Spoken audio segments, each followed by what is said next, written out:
सर्व स्टाफ या इकडे, महिला मंडळी इकडे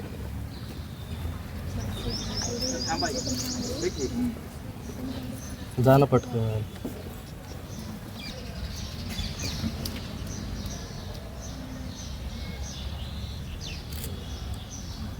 ठिकाणी प्रतिमेचं पूजन झालेलं आहे आणि या कार्यक्रमाला आपण आता सुरुवात करतो आहोत. आपल्याकडे आलेल्या सन्माननीय अतिथींचं, सन्माननीय पाहुण्यांचं यथोचित आदरातिथ्य करणं हे आपलं कर्तव्य असतं. तशी ती भारतीय संस्कृती आहे. या भावनेनं आज आपल्या महाविद्यालयामध्ये या ठिकाणी जागतिक महिला दिनानिमित्त ज्यांचं व्याख्यान आपल्याला ऐकायला मिळणार आहे त्या आदरणीय डॉक्टर निकिता सुरेश मोहिते मॅडम, पाटोदा येथील वैद्यकीय अधिकारी, यांचं यथोचित स्वागत करण्याची विनंती मी महाविद्यालयाचे सन्माननीय प्राचार्य आदरणीय डॉक्टर भाऊसाहेब गमे सर यांना करतो. आपण आदरणीय मोहिते मॅडम यांचं यथोचित स्वागत करावं.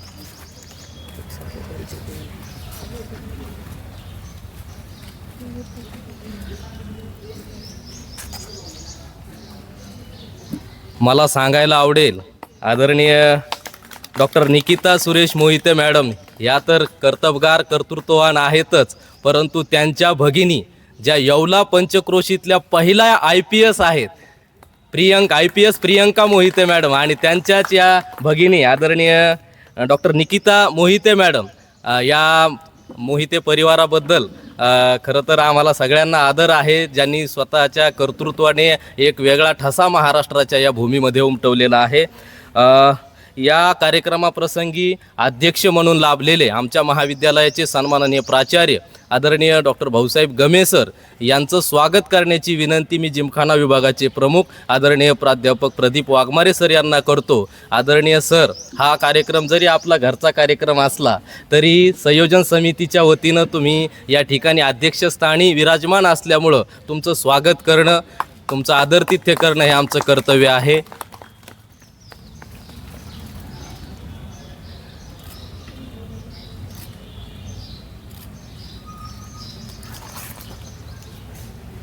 धन्यवाद. मी मान्यवरांना विनंती करतो की आपण स्थानापन्न व्हावं. मंचावर तुम्हाला ज्या काही आपल्या महिला भगिनी दिसत आहेत, छान सुंदर अशा साड्या त्यांनी घातलेल्या आहेत. त्या जशा सुंदर दिसत आहेत तसं त्यांचं कर्तृत्वसुद्धा सुंदर आहे. आणि या त्यांच्या सगळ्या कर्तृत्वाबद्दल मला एक शेर या ठिकाणी आठवतो की अभिमानाने सांगत असते बाई आहे, अभिमानाने सांगत असते बाई आहे, युगकर्त्या त्या शिवाजीची मी आई आहे, युगकर्त्या त्या शिवाजीची आई आहे. अशा या सगळ्या तमाम मंचावरील महिला भगिनी आणि समोर उपस्थित असणाऱ्या आमच्या सगळ्या विद्यार्थिनी, या सगळ्यांना जागतिक महिला दिनानिमित्त मी या ठिकाणी महाविद्यालयाच्या वतीनं खूप खूप शुभेच्छा देतो. आणि आजच्या सन्माननीय पाहुण्या आदरणीय डॉक्टर निकिता सुरेश मोहिते मॅडम या आपल्याशी संवाद साधणारे, तत्पूर्वी या कार्यक्रमाचं प्रास्ताविक करण्याची विनंती मी महाविद्यालयाचे उपप्राचार्य आदरणीय डॉक्टर रवींद्र ठाकरे सर यांना करतो. या कार्यक्रमाची आपण यथोचित भूमिका या ठिकाणी उपस्थितांसमोर मांडावी.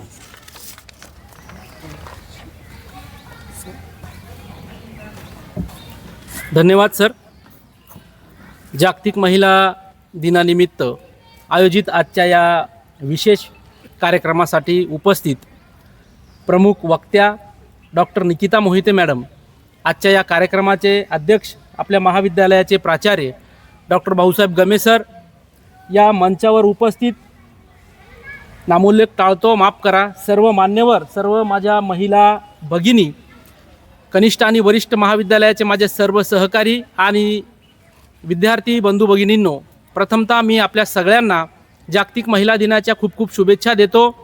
मित्रहो, आपल्या महाविद्यालयामध्ये हा जो कार्यक्रम आयोजित केलेला आहे याच्या मागे एक निश्चित असं उद्देश आहे. महिला ही अबला नसून ती सबला आहे आणि या कार्यकर्तृत्वापर्यंत जी ती पोचलेली आहे, तिचा हा जो प्रवास आहे हा अत्यंत कठीण प्रसंगातून गेलेला आहे. पुरातन काळापासून म्हटलं तर तसं तेव्हा महिलांची चांगली स्थिती होती. यत्र नार्यस्तु पूज्यन्ते रमन्ते तत्र देवता, असा एक काळ या भारतामध्ये होता, या भारतीय समाज व्यवस्थेमध्ये होता. पण मध्ययुगीन काळामध्ये जर आपण पाहिलं तर स्त्रियांना अबला ठरवलं गेलं आणि अबला जीवन हाय तुम्ही आंचल में है दूध और आँखों में पाणी, अशी अवस्था ह्या महिलांची आपल्या समाज व्यवस्थेने केली. परंतु मित्रांनो, जेव्हा आपण आधुनिक काळाचा विचार करतो, आधुनिक काळामध्ये येत असताना अनेक समाज धुरीणांनी, अनेक समाज सुधारकांनी महिला ही शक्ती नसून ती एक व्यक्ती आहे आणि एक व्यक्तिमत्व म्हणून तिचा आपण आदर केला पाहिजे, तिच्या कलागुणांना वाव दिला पाहिजे, हा विचार या समाजापुढे ठेवला, शासनापुढे ठेवला. आणि खऱ्या अर्थाने मग महात्मा फुले असतील, सावित्रीबाई फुले असतील, महर्षी दयानंद सरस्वती असतील, महात्मा गांधी असतील किंवा डॉक्टर बाबासाहेब आंबेडकर असतील, असे अनेक समाज सुधारक या मातीमध्ये, या धर्तीवर होऊन गेले, या भारत देशामध्ये होऊन गेले, ज्यांनी स्त्रियांना आपलं अस्तित्व निर्माण करण्यासाठी एक मोठा मंच तयार करून दिला. संविधानाच्या 15व्या कलमामध्ये तर स्त्रियांना शिक्षणाची आणि समान अधिकाराची डॉक्टर बाबासाहेब आंबेडकरांनी मूर्तमोड रोवून त्यांना एक हक्काचं व्यासपीठ निर्माण करून दिलं. अशा अनेक प्रसंगांमधून, अनेक संकटांमधून, म्हणजे भ्रूण हत्येपासून तर सतीप्रथेपर्यंत स्त्रियांनी अनेक यातना सहन केलेल्या आहेत. तरी हा स्त्रियांचा संघर्ष जो आहे तो थांबलेला नाही. आजही स्त्री या संघर्षामधून जात आहे आणि आपलं अस्तित्व निर्माण करण्यासाठी ती लढत आहे. तिच्या या अस्तित्वाला सलाम करण्यासाठी, तिच्या अस्तित्वाचा जागर करण्यासाठी, तिच्या कार्यकर्तृत्वाला नमन करण्यासाठी आपण आजच्या ह्या कार्यक्रमाचं आयोजन केलेलं आहे. मी पुन्हा एकदा आपल्या सगळ्यांच्या वतीने या सर्व महिलांना महिला दिनाच्या हार्दिक शुभेच्छा देतो. त्यांच्या कार्यकर्तृत्वाला नमस्कार करतो, सलाम करतो आणि या ठिकाणी थांबतो. धन्यवाद. धन्यवाद सर. नारी शक्तीच्या कर्तृत्वाला सलाम करण्यासाठी, समतेचा विचार पोचवण्यासाठी आणि या स्त्री शक्तीचा जागर करण्यासाठी या कार्यक्रमाचं आयोजन केलेलं आहे, अशा भावना आपण आपल्या प्रास्ताविकातून या ठिकाणी विशद केलेल्या आहेत. आज 8 मार्च, उद्या 8 मार्च आहे आणि त्या पार्श्वभूमीवर आपण हा दिवस साजरा करतो आहोत.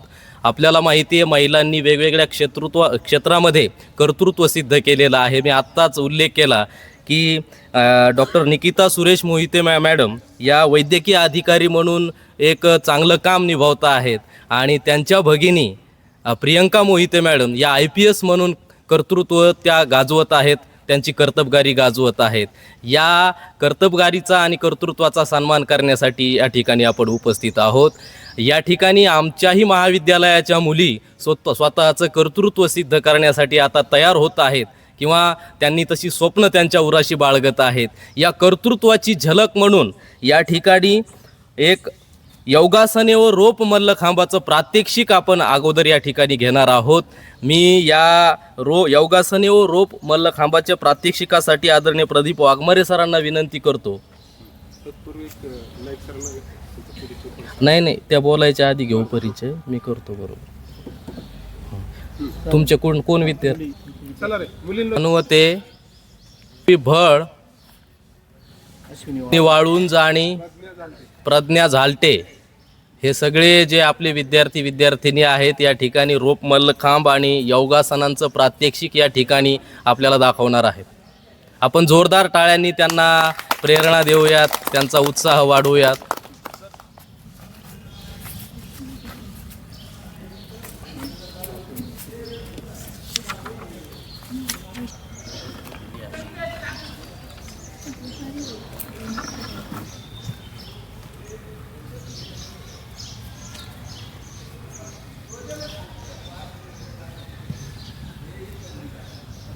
पहिले फक्त हा मुलींचाच रोप काम करतात, पण आता मुलं सुद्धा आता करतात ते.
टाळ्या बरं झाल्या पाहिजे मुलींकडनं टाळ्या.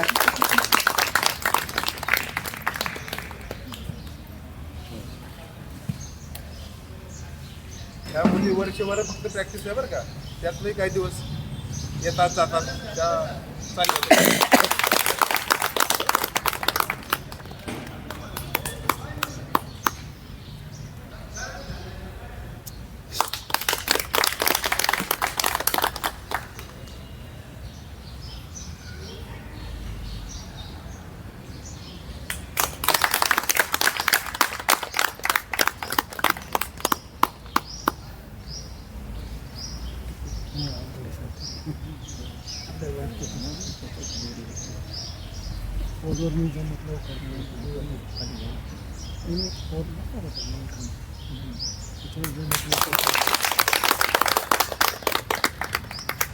बस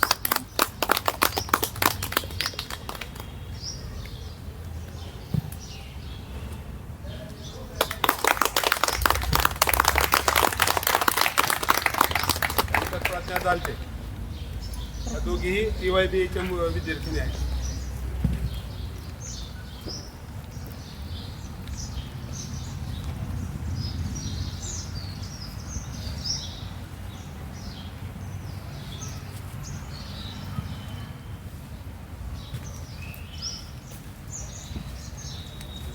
ओके, तुझा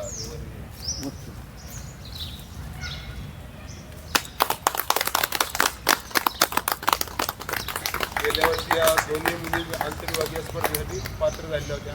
यावर्षी मात्र त्यांचा सराव कमी पडल्यावर त्या काही होऊ शकल्या नाही.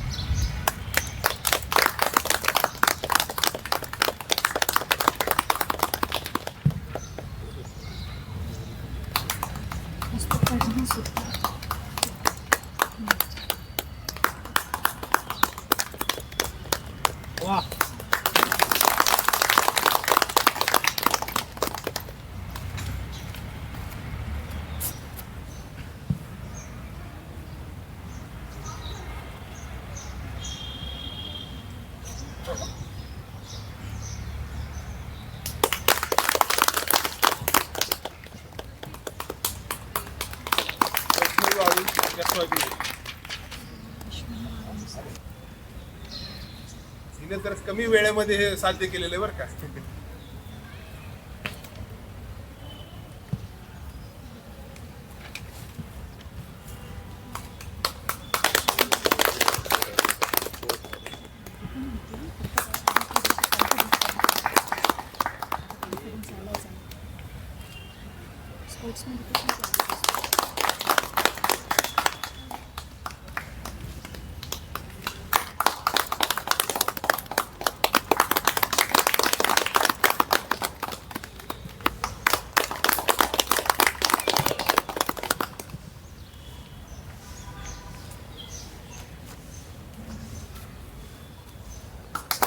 वा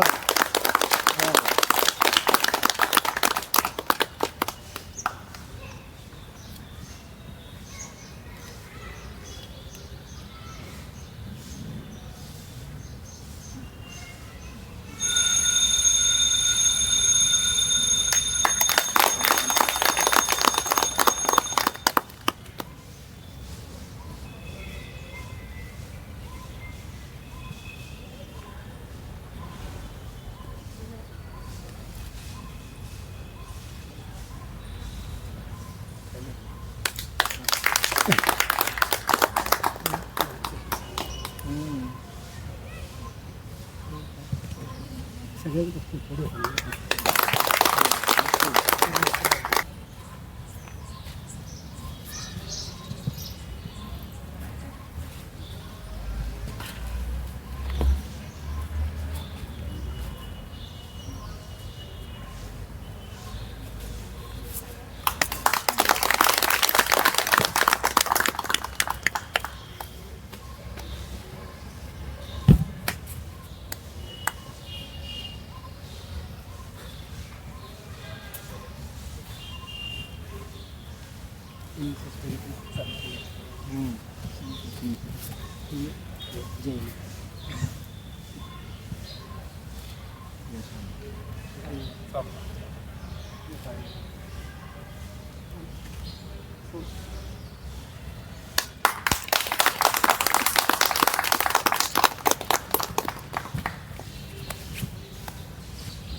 त्यानंतर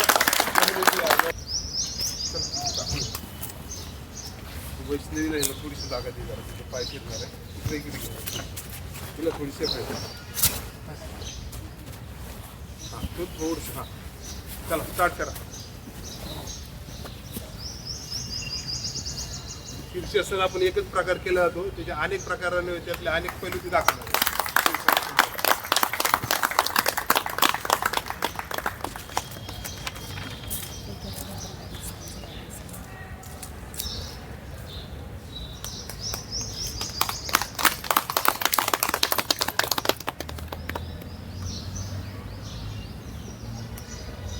पद्मासन युक्त शीर्षासन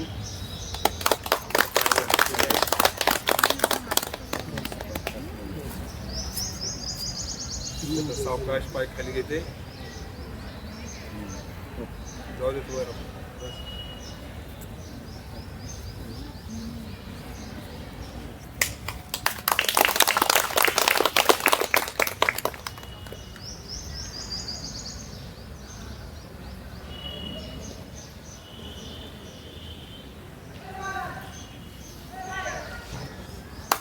गादीव असलं तर फार अवघड असतं पण त्यांचा सराव करून घेतलेला आहे. गादीव काय होतं बॅलन्स सापडत नाही त्याला हे पाहिजे. ते शीर्षासाठी आता 2-4 अजून प्रकार जे हात बांधून परत काही आधार न घेता ते शीर्षासन करून दाखवतात.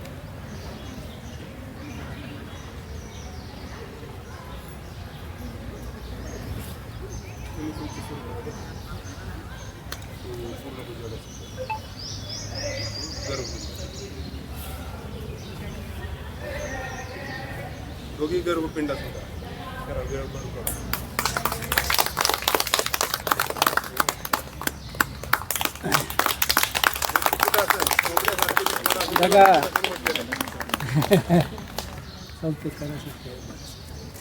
हे गर्भपिंडासन या 2 मुलींनी गर्भपिंडासन केले जसं गर्भाच्या बाळ दिसतं त्या पद्धती असं नाही.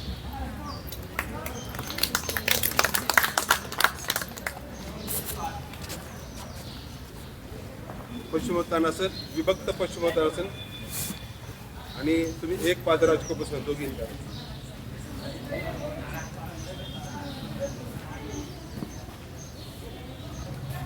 आधार कुठताही न घेता शीर्षासन केलेलं आहे तिनं. फ्री हँड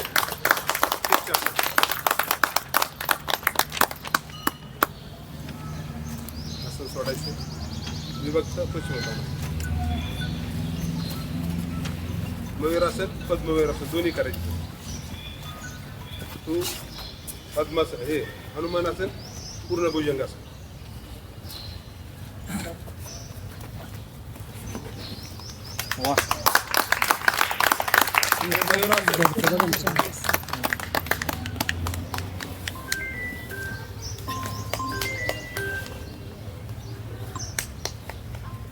केलेला नंबर पद्ममयूर असं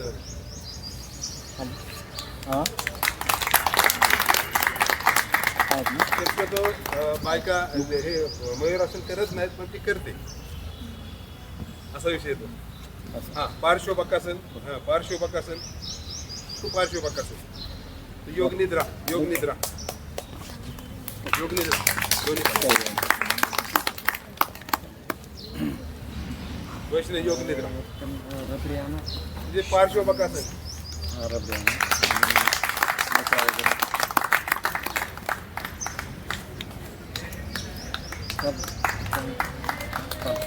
योग निद्रा बघा आपल्या एखाद्या बॅग मध्ये घडी करून आपण पिशवीत कॅरी करू शकतो. थोडासे असले चक्रासन दोघी, तू हनुमासन आणि तू उच्चित पद्मासन कर ना. चक्रासन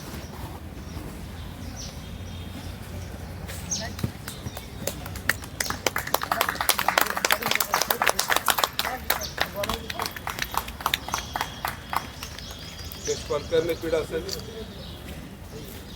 वैष्णवी कर्णपीडासन, प्रज्ञा हनुमानासन आणि तू पूर्ण भुजंगासन. हा पूर्ण भुजंग, पूर्ण धनुरासन काय झालं नेक्स्ट गर्भपिंडासन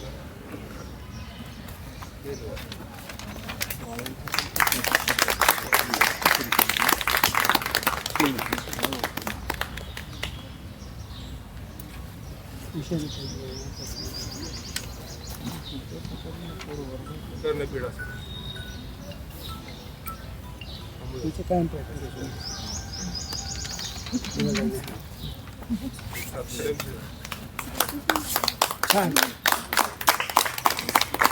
सोबत खऱ्या अर्थानं साथसंगत करणारा आमचा यशपाल हनुवंते, या सगळ्यांचं खरं तर खूप अभिनंदन केलं पाहिजे. अभिनंदन यासाठी की आपण टी व्हीमध्ये किंवा मोठ्या स्पोर्ट्स इव्हेंटमध्ये हे सगळे प्रकार करताना मुलं मुली पाहिलेली आहेत किंवा खेळाडूंना आपण पाहिलेलं आहे, परंतु ही सगळी ग्रामीण पार्श्वभूमीतली अतिशय संघर्षशील वातावरणातली ही सगळी मुलं आहेत. म्हणजे त्यांचा इथपर्यंतचा प्रवास हा अतिशय संघर्षाचा होता. हे सगळी साधनं त्यांना नसताना सुद्धा अगदी कमी वेळेमध्ये त्यांनी त्यांचं स्वतःचं कर्तृत्व सिद्ध करायला आता सुरुवात केलेली आहे. ग्रामीण मुलींच्या दृष्टिकोनातून ह्या ज्या 3 मुली तुमचं प्रतिनिधित्व करत होत्या, ही खरोखर आमच्या सगळ्यांसाठी, शिक्षक म्हणून आमच्या सगळ्यांसाठी खूप अभिमानाची बाब आहे. आणि मी या प्रसंगी वाघमारे सरांचंही अभिनंदन करेल की त्यांनी अगदी कमी वेळेमध्ये आमच्या या तासिकांना रेग्युलर बसणाऱ्या विद्यार्थिनी आहेत.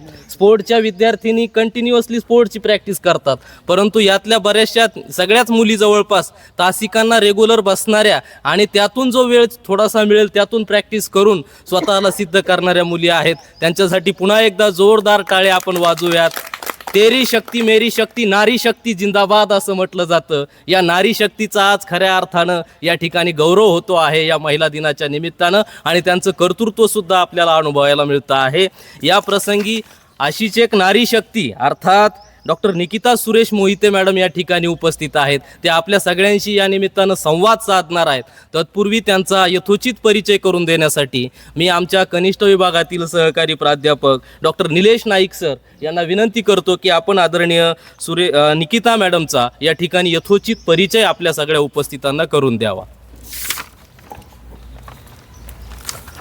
धन्यवाद सर. आज महात्मा गांधी विद्या मंदिर नाशिक संचलित कला व वाणिज्य महाविद्यालय येवला या ठिकाणी जागतिक महिला दिनानिमित्त विशेष कार्यक्रमाचं आयोजन करण्यात आलेलं आहे. आणि या कार्यक्रमासाठी प्रमुख पाहुण्यांचा परिचय करून देण्यासाठी मी इथं उभा आहे. आजच्या कार्यक्रमासाठी प्रमुख पाहुण्या म्हणून लाभलेले आहेत आदरणीय मोहिते मॅडम. त्यांचं पूर्ण नाव आहे doctor Suresh Mohite, sorry doctor Nikita Suresh Mohite. त्या आपल्या येवला पंचक्रोशीतीलच आहेत. त्यांचं 12वीपर्यंतचं शिक्षण आपल्या येवल्यातीलच स्वामी मुक्तानंद महाविद्यालय येवला या ठिकाणी झालेला आहे.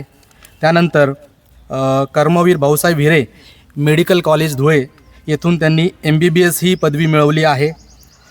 सध्या त्या प्रायमरी हेल्थ सेंटर पाटोदा येथे मेडिकल ऑफिसर म्हणून काम पाहत आहेत. त्यानंतर ESIS हॉस्पिटल मुंबई यांच्याशी त्यांनी 1 वर्षाचा बॉन्ड केलेला आहे. त्यानंतर SND इंजिनिअरिंग आणि रिसर्च सेंटर येवला, त्यानंतर जनता विद्यालय पाटोदा या ठिकाणी त्यांनी महिलांचे आरोग्य या विषयावरती चर्चासत्रे आयोजित केलेले आहेत. त्यानंतर मुक्तानंद महाविद्यालयाचे निवृत्त शिक्षक श्री सुरेश मोहिते सर यांच्या त्या कन्या आहेत. त्यानंतर आपल्या महाविद्यालयामध्ये बऱ्याचदा व्याख्यानासाठी आलेल्या IPS अधिकारी प्रियंका मोहिते मॅडम यांच्या त्या सिस्टर आहेत. आजच्या या पाहुण्यांचा परिचय जरी मोजका असला तरी त्यांचं कार्य हे उल्लेखनीय आहे. त्या ज्या क्षेत्रात कार्य करतात आरोग्य क्षेत्रात त्या ठिकाणी त्यांचं काम मोठं आहे. पाटोदासारख्या ग्रामीण भागात त्यांनी आरोग्य सेवा देण्याचं काम त्या करता आहेत. ही खूप मोठी गोष्ट आहे. एवढं बोलून मी माझं परिचय थांबवतो. धन्यवाद. धन्यवाद सर. येवला शहरातली आदर्श फॅमिली, आदर्श कुटुंब म्हणून ज्यांच्याकडं पाहिलं जातं ते म्हणजे मोहिते कुटुंब, आणि त्या मोहिते कुटुंबातली कन्या, कर्तृत्ववान कन्या डॉक्टर निकिता सुरेश मोहिते मॅडम यांना मी विनंती करतो की आपण आम्हा सगळ्या उपस्थितांना यथोचित मार्गदर्शन करावं. आदरणीय मोहिते मॅडम.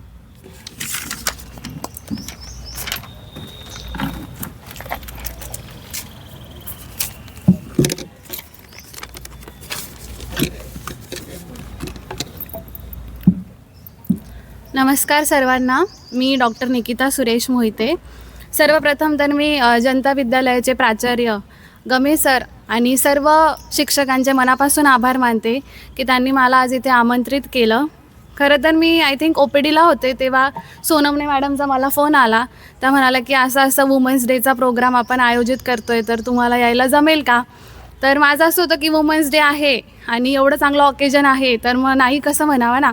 तर मी लगेच त्यांना हो म्हटलं. तर त्यासाठी सर खूप खूप थँक्यू. वुमन्स डेचं आपण पार्श्वभूमी बघितलं तर ॲक्च्युली त्याचं हिस्ट्री असं आहे की अमेरिकेमध्ये जे महिला होत्या त्यांना मतदानाचा हक्क नव्हता किंवा मग महसूलमध्ये हक्क नव्हता, शिक्षणाचा हक्क नव्हता. मग तिथे खरं तर वुमन्स डेची सुरुवात झाली. तिथे 15,000 महिला किंवा त्याच्यापेक्षा जास्त महिला होत्या. त्यांनी मोर्चे काढले आणि मग ते स्वतःच्या हक्कासाठी लढले. त्याच्यामध्ये एक क्लारा झेटकिन नावाची महिला होती. तिने हे मांडलं की 8 मार्च हा दिवस महिला दिन म्हणून जगभरात साजरा करण्यात यावा. आणि मग 1909 साली पहिल्यांदा अमेरिकेमध्ये वुमन्स डे सेलिब्रेट करण्यात आला. मग तिथून हळूहळू स्वित्झर्लंड असेल किंवा डेन्मार्क असेल, जर्मनी असे वेगवेगळे जे देश होते तिथे वुमन्स डे सेलिब्रेशनला सुरुवात झाली.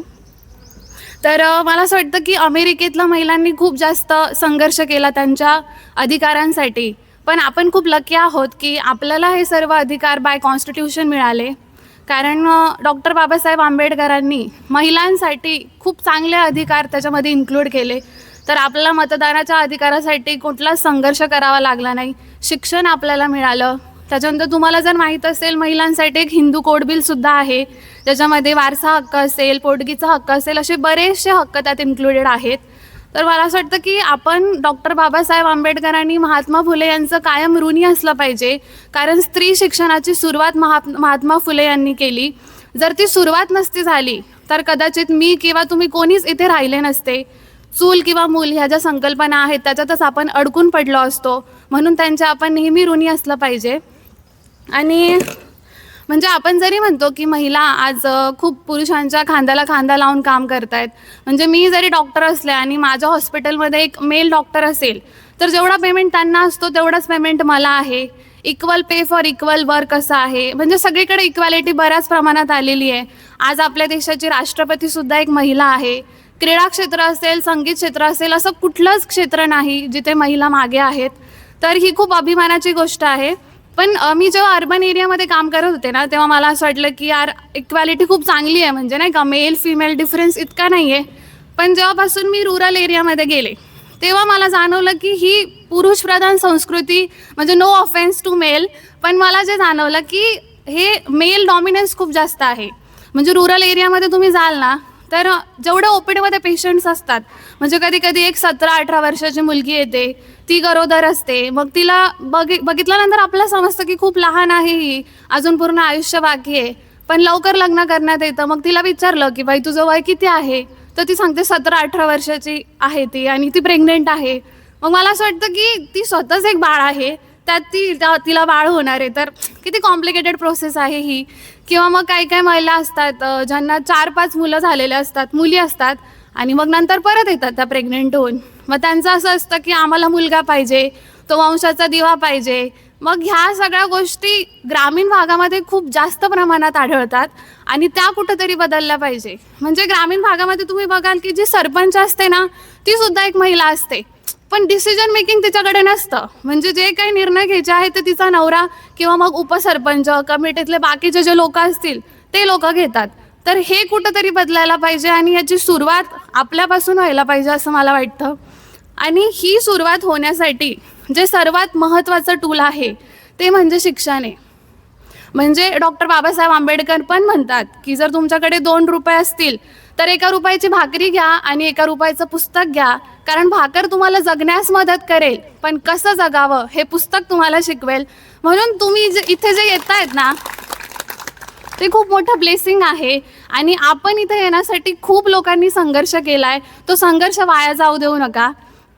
खूप चांगलं शिका, संघटित व्हा आणि स्वतःच्या अस्तित्वासाठी, स्वतःच्या स्वाभिमानासाठी संघर्ष करा.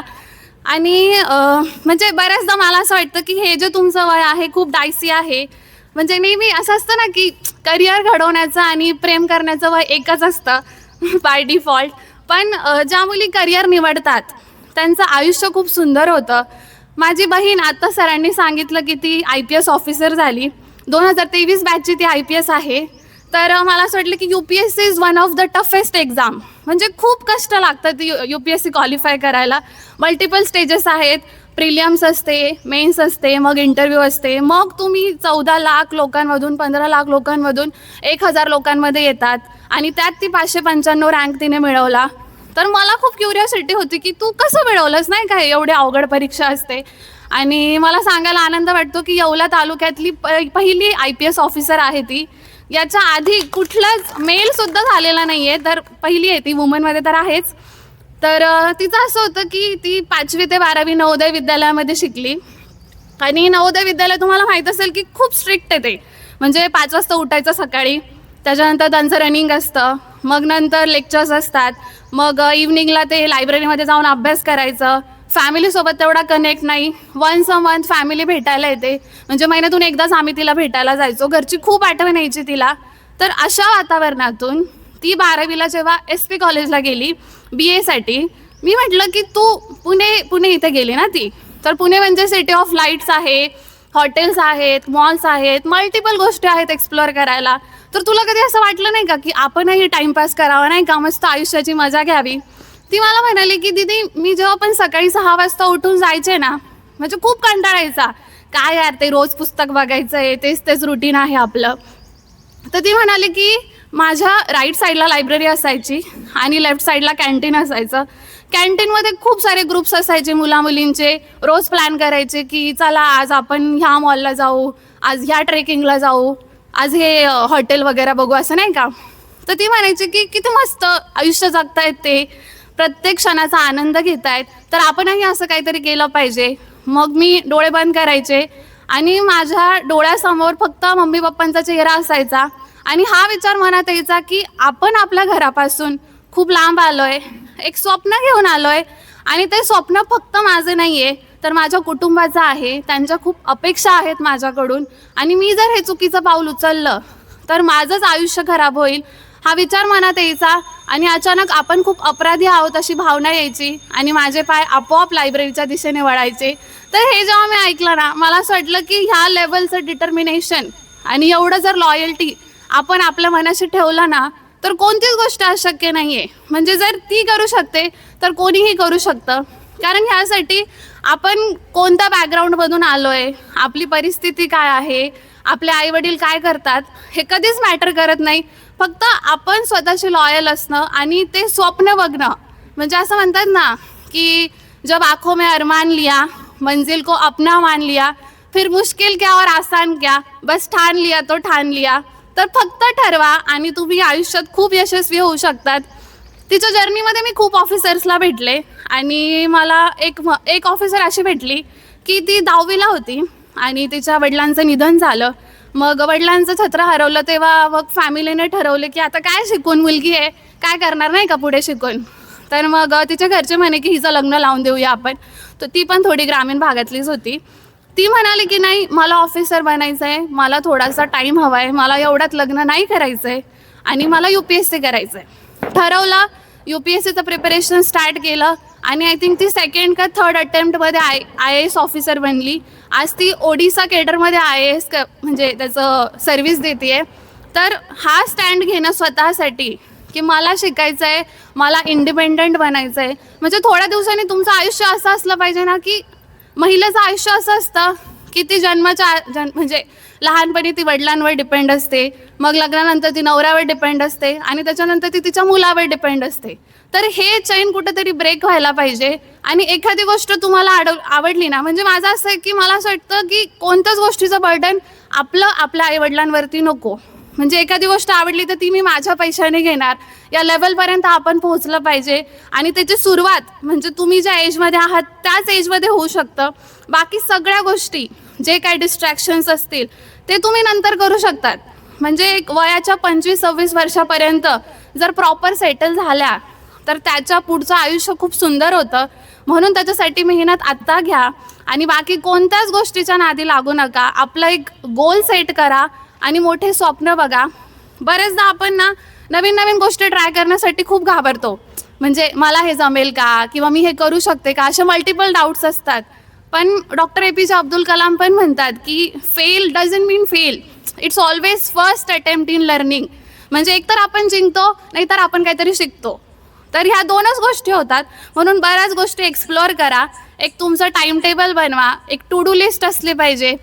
म्हणजे दिवसभरामध्ये तुम्ही काय काय करणार आहेत या सगळ्या गोष्टींची तुम्हाला माहिती असली पाहिजे आणि त्यानुसार मग तुम्ही पुढचं प्रोसेस करू शकतात. बाकी एक प्रॉब्लेम आपला असतो जो मी खूप मुलींमध्ये बघितला आहे, तो म्हणजे प्रोक्रॅस्टिनेशन. तुम्हाला माहीत असेल नसेल, एक चाल ढकल अशी एक संकल्पना असते. त्याच्यामध्ये आपण आपल्या गोष्टी प्रायोरिटाईज करत नाही. म्हणजे आज कोणतं काम महत्त्वाचं आहे जे मी आज केलंच पाहिजे. मग बऱ्याचदा मुलींचं असं असतं की एक्झामच्या आदल्या दिवशी मला अभ्यास करायचा आहे, बाकी रोज केलं तर नाही होणार. आदल्या दिवशी माझा खूप चांगला अभ्यास होतो पण पाहिजे तसा रिझल्ट आपल्याला भेटत नाही. तर त्याच्यासाठी तुम्ही जर गोष्टी प्लॅन केल्या की कोणती गोष्ट माझ्यासाठी इम्पॉर्टंट आहे आणि त्याच्यामध्ये कन्सिस्टन्सी ठेवली तर यश नक्की भेटतं. म्हणून मोठे स्वप्न बघा आणि त्या स्वप्नांवरती विश्वास ठेवा, तुम्ही नक्की यशस्वी व्हाल एक दिवस. याच्यावरती एक स्टोरी आहे. म्हणजे मी खूप छोट्या मुलांच्या शाळेत गेली त्याच्यामुळं स्टोरी सांगायला मला खूप आवडतं.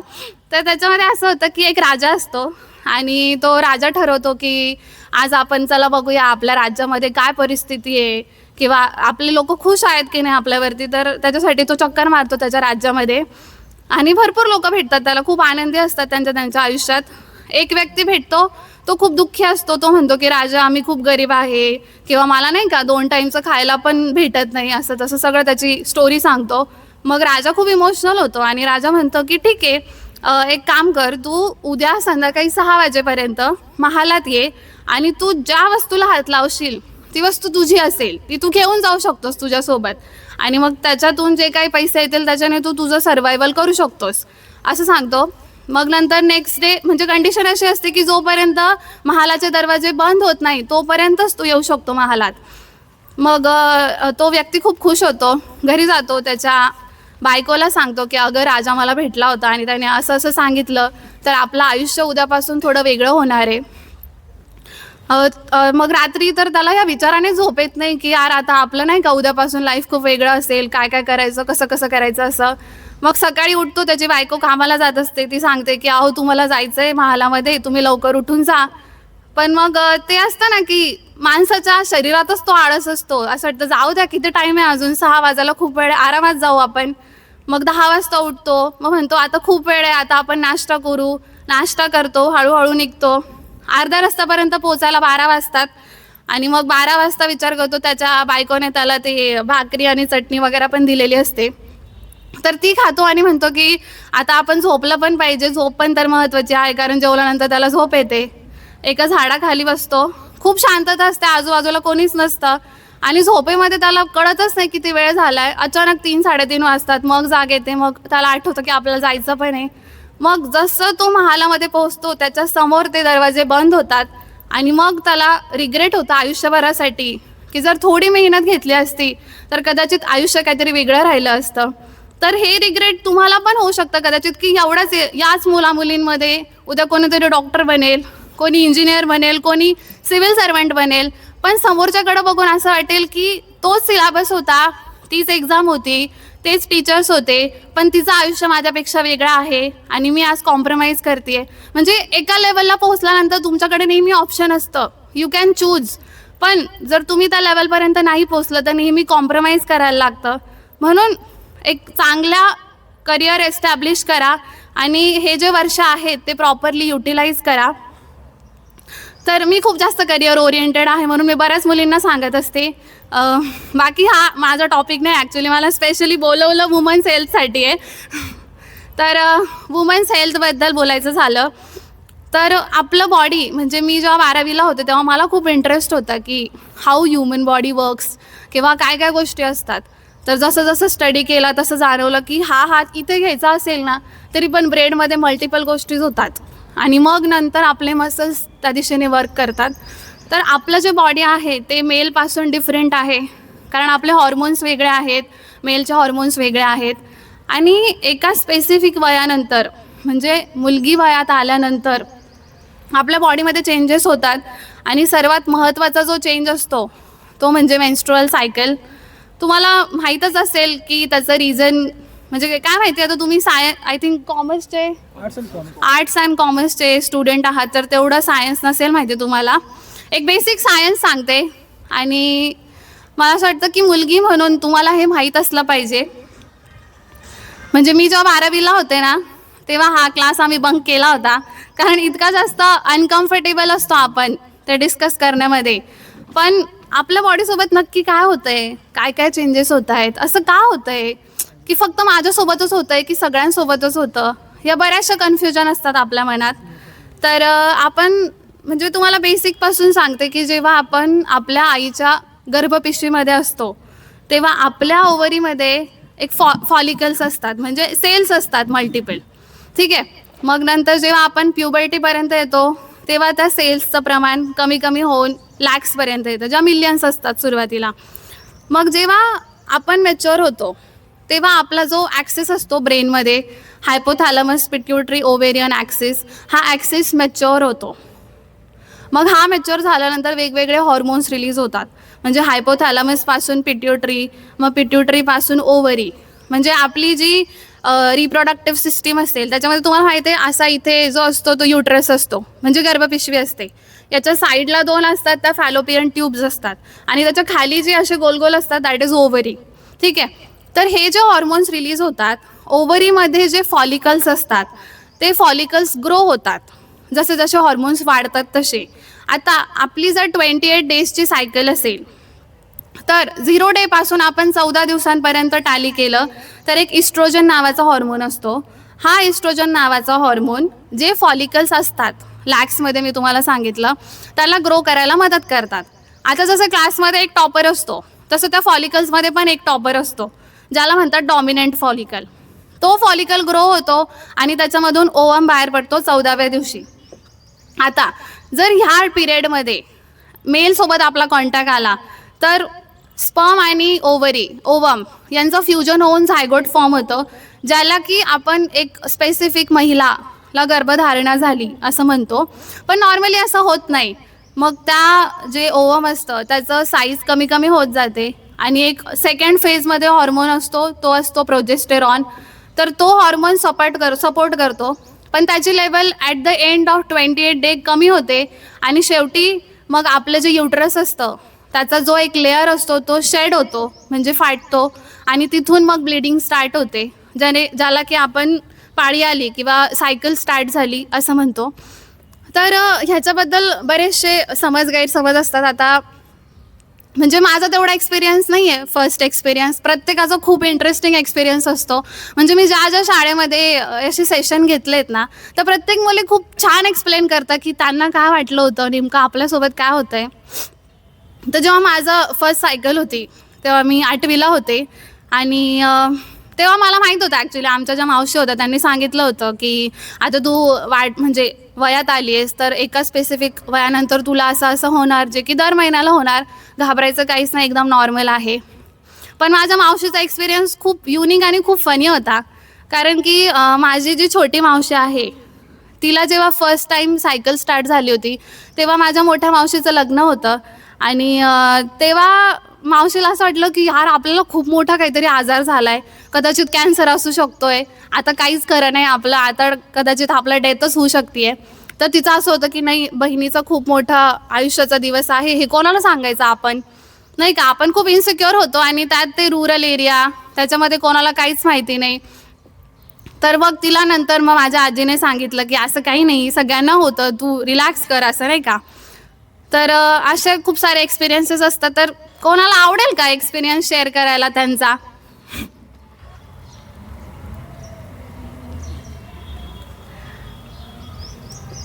Anyone interested? ठीक आहे. तर असं आता ह्या सायकलमध्ये खूप सारे अबनॉर्मॅलिटीज आहेत. म्हणजे आपल्याला नाही कळत की कोणत्या सायकलला नॉर्मल म्हणायचं, कोणत्या सायकलला अबनॉर्मल म्हणायचं. तर नॉर्मल सायकल म्हणजे एक 3 ते 7 दिवस आपलं ब्लिडिंग होतं आणि मग 20 to 80 ml approx blood loss होतो. ही सायकल अबाउट 21 to 35 डेज या ड्युरेशनची असते. एवढं जर होत असेल तर तुमची सायकल नॉर्मल आहे.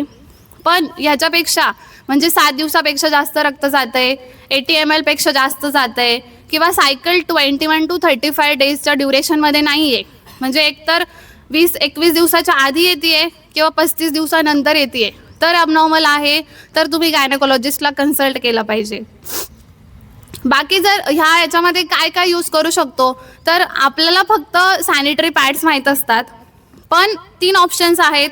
एक आपण सॅनिटरी पॅड वापरू शकतो, एक मेन्स्ट्रुअल कप वापरू शकतो आणि एक टॅम्पॉन्स असतात.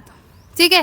Sanitary pad most of the मुलींना माहिती असतं, पण जे मेन्स्ट्रुअल कप आहे ना, ते एक कपसारखं असतं जे आपल्याला आपल्या व्हजायनामध्ये इन्सर्ट करायचं असतं आणि मग त्याच्यामध्ये ब्लड कलेक्ट झालं एक 5-6 तासानंतर मग तुम्हाला ते वॉश करून रिइन्सर्ट करायचं असतं. म्हणजे वन टाईम यूज आहे. एकदा जर घेतलं तर ते तुम्ही 3-4 वर्ष वापरू शकतात. बाकी ज्या स्विमिंग वगैरे करतात किंवा जे ॲथलीट्स असतात, ज्या हेवी एक्सरसाइज करतात, त्या मुली टॅम्पॉन्स वापरतात, जे की सिलेंड्रिकल असतं आणि खाली थ्रेड असतो. जस्ट आपल्याला ते इन्सर्ट करायचं असतं आणि एक 5-6 तासानंतर रिमूव्ह करायचं असतं. तर हे झालं मेन्स्ट्रुअल सायकलबद्दल.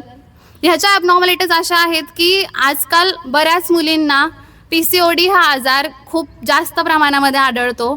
तर तुमच्यातले पण काही मुलींना PCOD हा आजार असू शकतो, कारण खूप कॉमन आहे तो. तर त्या आजारामध्ये काय होतं की आपले जे ओव्हरी आहेत त्याच्यामध्ये मल्टिपल सिस्ट म्हणजे जे पाण्याच्या पिशव्या असतात तशा तयार होतात आणि मग काही मुलींना 3 महिन्यानंतर, 2-3 महिन्यानंतर, 6 महिन्यांनंतर अचानक सायकल येते, मग खूप जास्त ब्लिडिंग होते. आता हा आजार का वाढला आहे? कारण आपलं जे लाईफस्टाईल आहे किंवा आपलं जे डाएट आहे ते खूप जास्त प्रमाणामध्ये चेंज झालं आहे. म्हणजे आपण खूप जंक फूड खातो किंवा आपलं स्लीप पण नॉर्मल नसते. तर ह्या सगळ्या वातावरणामुळे आपल्याला PCOD हा आजार कॉमनली आढळतो. हे टाळण्यासाठी जर तुम्ही प्रॉपर डाएट घेतलं किंवा जे तुमचं एक्सरसाइज आहे रुटीनली तुम्ही जे काही करत असाल, वॉकिंग असेल, रनिंग असेल, योगा असेल, सूर्यनमस्कार असेल, ह्या कुठल्याही गोष्टी तुम्ही स्वतःसाठी करू शकतात. ते लाँग टर्मसाठी महत्त्वाचं आहे. कारण निसर्गाने आपल्याला एक जबाबदारी दिली आहे की आपण एक नवीन जीव ह्या पृथ्वी तलावरती आणू शकतो. त्याच्यासाठी आपण सुदृढ असणं महत्त्वाचं आहे आणि म्हणूनच या ज्या रुटीन गोष्टी आहेत त्या तुम्ही तुमच्या जीवनाचा भाग बनवला पाहिजे.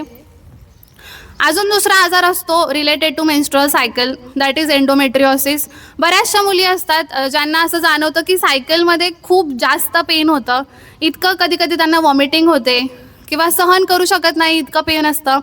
तर ते तुम्ही रूल आउट केलं पाहिजे. त्यासाठी गायनेकोलॉजिस्टला कन्सल्ट केलं पाहिजे.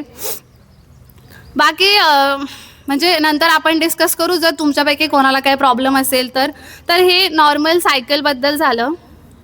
बाकी झोप आणि जे डाएट आहे ते खूप जास्त महत्त्वाचं आहे, कारण आजकाल अनेमिया हा जो आजार आहे तो मुलींमध्ये खूप जास्त कॉमन आहे. कारण आपल्याला दर महिन्याला एक specific amount of blood loss होत असतो.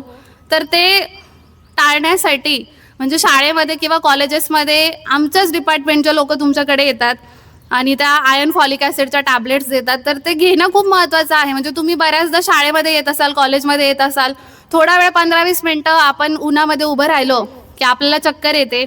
तर ते टाळण्यासाठी तुमचं डाएट खूप इम्पॉर्टंट आहे.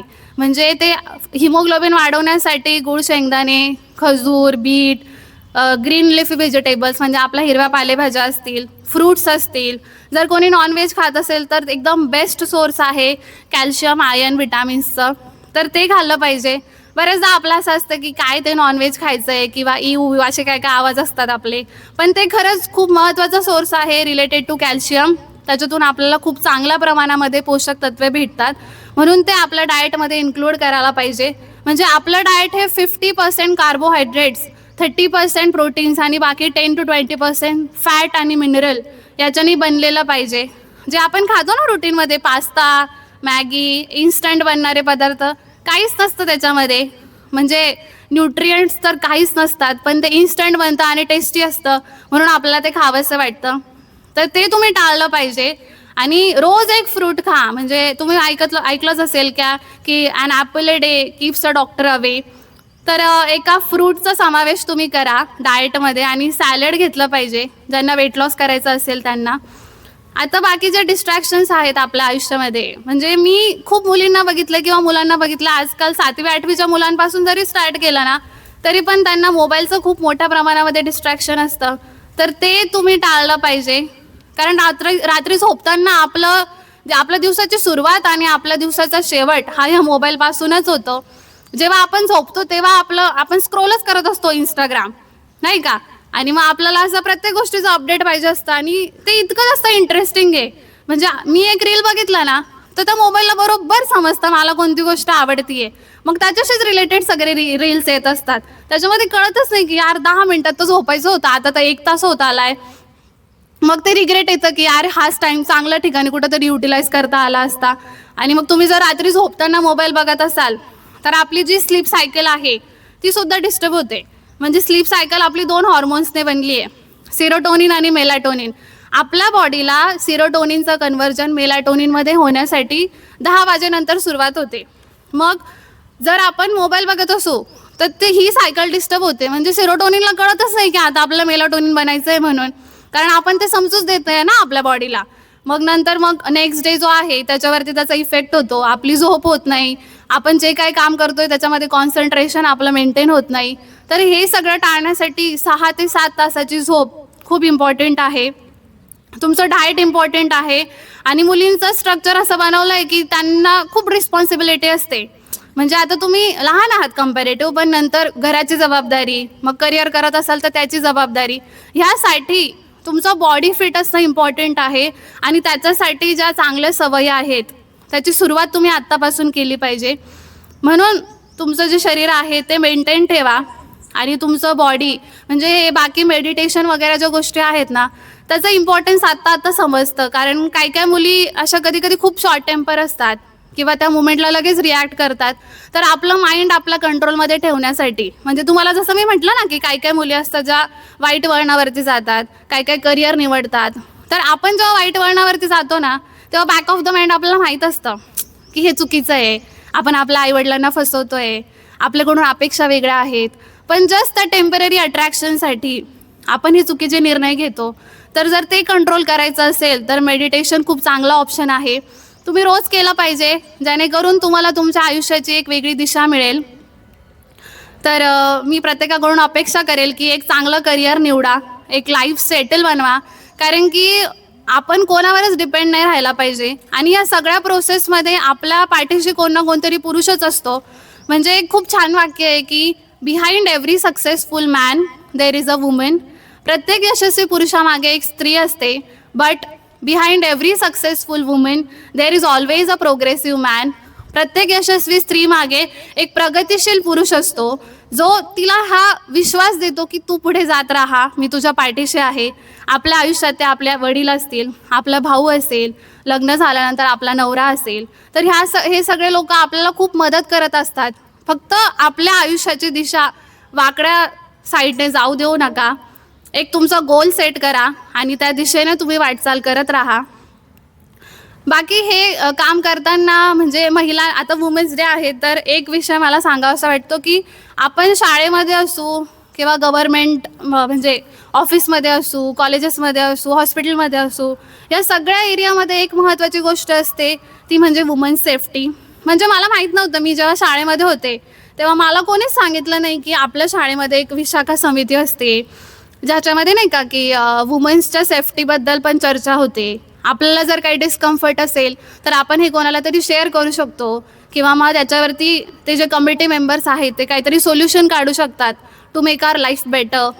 तर ह्या सगळ्या गोष्टी मला माहीत नव्हत्या, पण मी वेगवेगळ्या ठिकाणी सेशन्स घेतले आणि मग नंतर मला जाणवलं की कदाचित त्या वेळेमध्ये मला हे माहीत असतं तर मग मी पण काहीतरी केलं असतं, नाही का. प्रत्येकाला आपल्या आयुष्यामध्ये काही ना काहीतरी अनुभव येतात आणि पण तो अनुभव नेमका कोणासोबत शेअर करावा हे कळत नाही. एक अनुभव सांगते की मी जेव्हा 7वीला होते तेव्हा मी गावामध्ये क्लासेसला जायचे आणि तेव्हा मंगळवारचा दिवस होता आणि असं झालं की मंगळवारचा दिवस म्हणजे आपला बाजाराचा दिवस आहे, खूप गर्दी असते. 8:30 वाजता क्लास संपला आणि नंतर मी म्हटलं काय आता 8:30, इथून जर आपण गावातून गेलो तर खूप वेळ लागेल घरी पोहोचायला, 9 वाजतील. एक काम करू, तिथं एक पेट्रोल पंप आहे आसरा लॉन्चच्या शेजारी, तिथून एक शॉर्टकट होता तेव्हा आणि तिथून मग आम्ही घरी यायचो. म्हटलं चला आज आपण शॉर्टकटने जाऊया.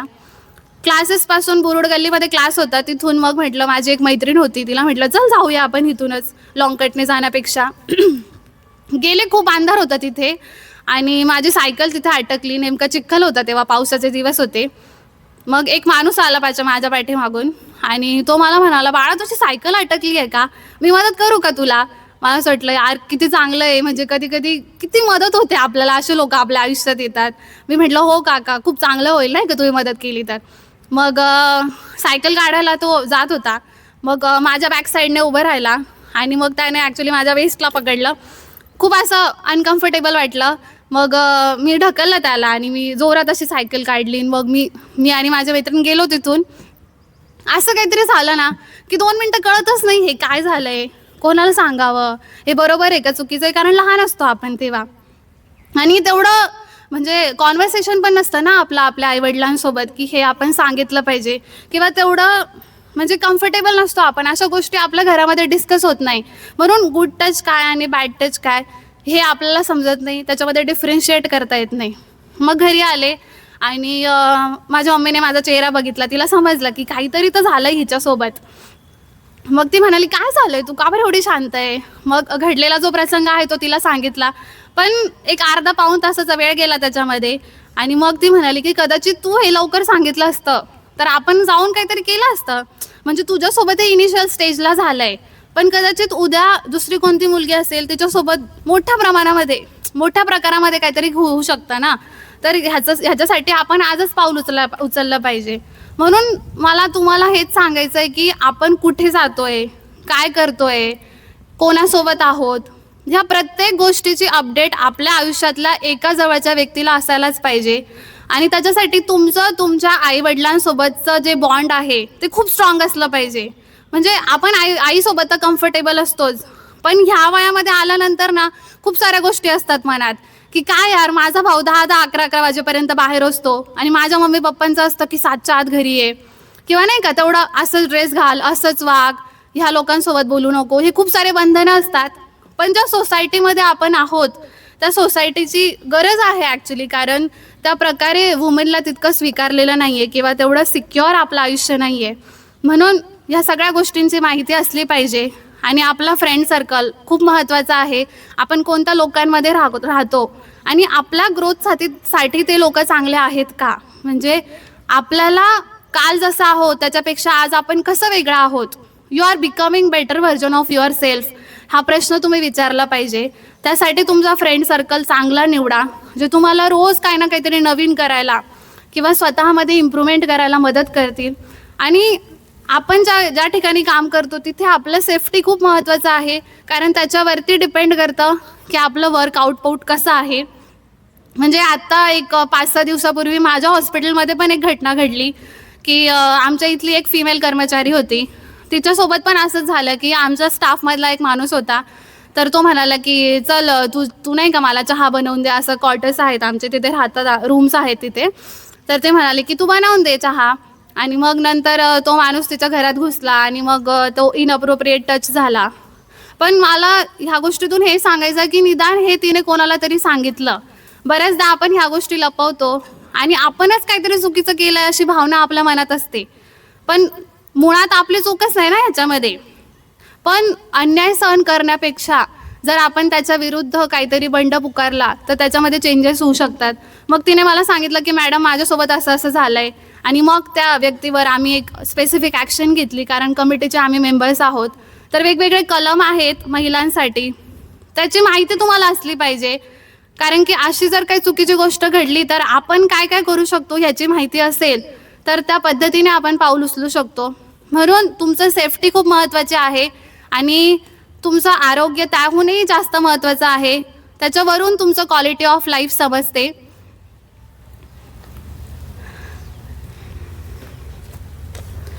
तर बाकी मी हेच म्हणेल की करिअरवरती फोकस करा, आरोग्यावरती फोकस करा आणि खूप चांगलं आहे आपलं आयुष्य. म्हणजे इतके सारे लोक आहेत की बऱ्याचदा आपलं असं वाटतं की इथून कशी सुरुवात करू. जेवढे लोकांना मी भेटलेली आहे ना, जे खूप त्यांच्या आयुष्यामध्ये यशस्वी आहेत, त्यांनी कुठून ना कुठून सुरुवात केली, त्यांच्या आयुष्यामध्ये कुठून ना कुठून तो टर्निंग पॉईंट आला. तर मी जे सांगितलं आहे ते एका व्यक्तीपर्यंत जरी पोहोचलं तरी पण कदाचित हे जे काही सांगितलं ते सार्थ ठरलं असं मला वाटतं. तर मी सर्वांना मनापासून आभार मानते आणि विद्यालयाचे प्राचार्य ज्यांनी मला आमंत्रित केलं आणि मला इथे बोलवलं याच्यासाठी की मी वुमेनसाठी काही ना काहीतरी संदेश देऊ शकते, त्यासाठी मनापासून आभार. आणि तुम्ही मला ऐकून घेतलं त्याबद्दल तुमचे पण आभार. तुम्हा सर्वांना वुमन्स डेच्या मनापासून शुभेच्छा देते आणि आयुष्यात खूप यशस्वी व्हा आणि मस्त करिअर घडवा, सेटल व्हा, एवढंच सांगेल. Thank you so much.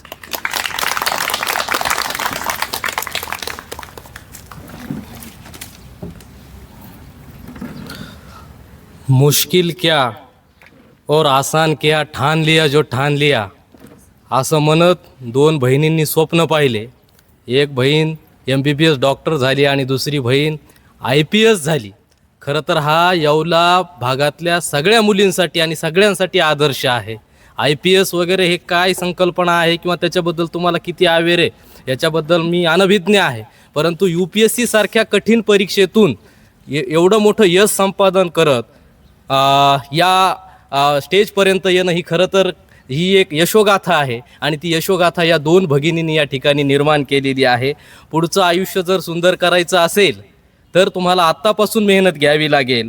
मोठं स्वप्न बघा आणि स्वप्नपूर्तीसाठी प्रयत्न करा, अशा पद्धतीचा संदेश या ठिकाणी आदरणीय मोहिते मॅडम यांनी दिलेला आहे.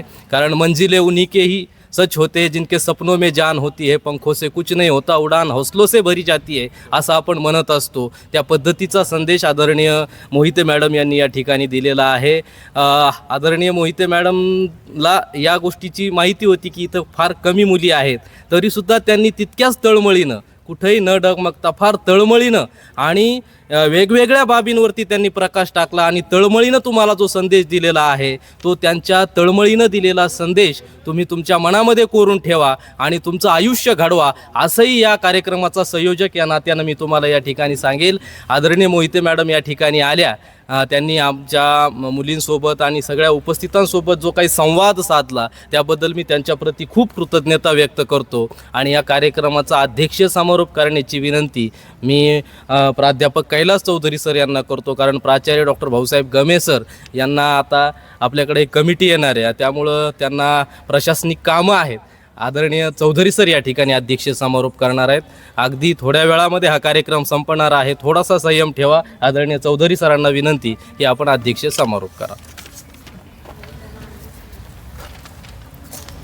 हो नाही लवकर. सन्माननीय व्यासपीठ, आपल्यासमोर प्रेरणास्थान असणाऱ्या आजच्या डॉक्टर निकिता मोहिते मॅडम, विद्यार्थी मैत्रिणींनो, हा कार्यक्रम आपल्यासाठी होता आणि जे महाविद्यालयातील रेग्युलर विद्यार्थिनी आहेत, ज्यांना काहीतरी मोठं व्हायचं आहेत, अशाच विद्यार्थ्यांनी आजच्या कार्यक्रमाला थांबलेले आहेत मॅडम. यातनं आजचं जे व्याख्यान होतं मॅडम, साधारणतः महिलांनी पण काही नियम जर समजा आपल्या स्वतःसाठी अंगीकृत जर केले तर त्या खूप मोठ्या होऊ शकतात, हे आज आपल्याकडे बघितल्यानंतर आम्हाला कळतं आहे. आज खऱ्या अर्थाने महिलांनी आरोग्याच्या दृष्टिकोनातनं दुर्लक्ष करू नयेत. आपला आहार विहार कसा असावा या दृष्टिकोनातनं खूप चांगली माहिती मॅडमने दिलेली आहेत. मी माझ्या विद्यार्थिनींना सतत सांगत असतो, आहारावर हवामानाचा खूप प्रभाव असतो. आपण ज्या उष्णकटिबंधीय प्रदेशात राहतो त्या प्रदेशात बाहेरचं जे काही आहार असेल ते थोडंसं आपण वर्ज्य केलं पाहिजे, जेणेकरून भविष्यामध्ये ज्या काही अडचणी आज मॅडमने सांगितल्या की साधारणतः या वयामध्ये अशा घटना भविष्यामध्ये महिलांमध्ये घडत असतात, त्या आरोग्याच्या संदर्भात आहार कसा घ्यावा, आहार विहार कसा असावा या दृष्टिकोनातून अतिशय चांगली माहिती दिली. त्याच पद्धतीने जेव्हा आपण समाजात वावरत असताना, म्हणजे त्यांनी उदाहरण दिलं की क्लासला जात असताना मी त्या रस्त्याचा बऱ्याच वेळा वापर केलेला आहे. आसरा हॉटेलच्या पाठीमागून जाता येत होतं. त्या रस्त्याने एखाद्या महिलेवर, एखाद्या विद्यार्थिनीवर, म्हणजे शाळेतील विद्यार्थिनीवर अशा पद्धतीचा घात करणारा जो काही असेल तो अगदी त्याचं जे शिक्षण असेल किंवा त्याचं जे वर्तन असेल ते अगदी खालच्या दर्जाचं असेल. असे दुष्कृत्य करणारे असतात, परंतु त्यांच्यावरही मात करण्यासाठी आपण खंबीर झालं पाहिजे, आपण लढलं पाहिजे. या संदर्भाचंही मार्गदर्शन आज ताईने आपल्याला सर्वांना दिलेलं आहे. मी ताईंचं आपल्या महाविद्यालयाच्या वतीने, महात्मा गांधी विद्या मंदिर संस्थेच्या वतीने त्यांना महिला दिनाच्या खूप शुभेच्छा देतो. आपल्या सर्वांनाही जागतिक महिला दिनाच्या शुभेच्छा देऊन माझं अध्यक्षीय भाषण संपवतो. जय हिंद, जय महाराष्ट्र. धन्यवाद. यानंतर या कार्यक्रमाचा औपचारिक भाग अर्थात आभार व्यक्त करण्याची विनंती मी आमचे सहकारी डॉक्टर नानासाहेब दाभाडे सर यांना करतो. या कार्यक्रमाची औपचारिकता आपण पूर्ण करा. धन्यवाद सर. महात्मा गांधी विद्या मंदिर नाशिक संचलित कला व वाणिज्य महाविद्यालय येवला, आज आपण जागतिक महिला दिनानिमित्त आज आपण व्याख्यानाचं आयोजन केलेलं होतं. उद्या सुट्टी असल्या कारणाने 8 मार्च हा जागतिक महिला दिन आहे, परंतु आज आपण त्याचं आयोजन केलं होतं.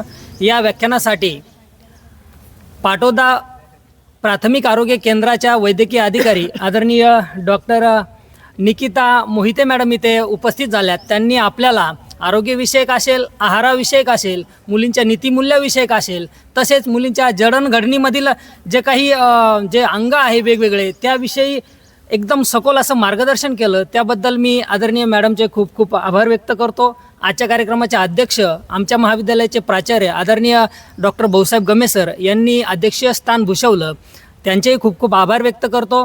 ज्यांनी या कार्यक्रमाचं प्रास्ताविक केलं ते आपल्या महाविद्यालयाचे उपप्राचार्य आदरणीय डॉक्टर रवींद्र ठाकरे सर यांचेही खूप खूप आभार व्यक्त करतो. ज्यांनी या कार्यक्रमाचं आयोजन केलं ते क्रीडा विभागाचे विभाग प्रमुख आमचे मित्र आदरणीय प्रदीप वाघमारे सर यांचेही खूप खूप आभार व्यक्त करतो. ज्यांनी मॅडमचा परिचय करून दिला असे आमचे सन्मित्र डॉक्टर निलेश नाईक सर यांचेही आभार व्यक्त करतो. ज्यांनी अतिशय सुंदर असं सूत्रसंचालन केलं, तसेच ज्यांनी अध्यक्षीय समारोपही केला, तसेच महाविद्यालयाचे शैक्षणिक पर्यवेक्षक आदरणीय प्राध्यापक चौधरी सर यांचेही आभार व्यक्त करतो. ज्यांनी सूत्रसंचालन केलं अतिशय चांगल्या पद्धतीने, दरवेळीच करतात, आजही केलं, ते आमचे मित्र महाविद्यालयाच्या मराठी विभागातील आदरणीय प्राध्यापक रामप्रसाद वावळ सर यांचेही आभार व्यक्त करतो. ज्या मुलांनी इथे आज जागतिक महिला दिन आहे, ज्यांनी खरोखर असे प्रात्यक्षिक केले, त्याच्यामध्ये 3 विद्यार्थिनी होत्या. म्हणजेच मॅडमला सांगायला आनंद वाटेल की महिला सशक्तीकरण झालेलं दिसून येतं याच्यातून, की त्यांचेही खूप खूप आभार व्यक्त करतो. आणि सर्व विद्यार्थिनींनी हा कार्यक्रम चांगल्या पद्धतीने ऐकून घेतला, त्यातून काहीतरी बोध घेऊन जावं, त्यांचेही खूप खूप आभार व्यक्त करतो. आणि समोर बसलेल्या सर्व स्टेजवरती ज्या नारी शक्ती आहेत त्यांचेही खूप खूप आभार व्यक्त करतो. ज्युनियर महाविद्यालयातील शैक्षणिक पर्यवेक्षक सोनवणे सरांचाही आभार व्यक्त करतो, ज्यांनी या मीडियाची भूमिका आज निभावलेली आहे त्या सर्वांचे आभार व्यक्त करतो. समोर प्राध्यापक, विद्यार्थी सर्वांचे आभार व्यक्त करतो आणि अध्यक्षांच्या परवानगीने आज कार्यक्रम संपन्न झाला असे जाहीर करतो. धन्यवाद.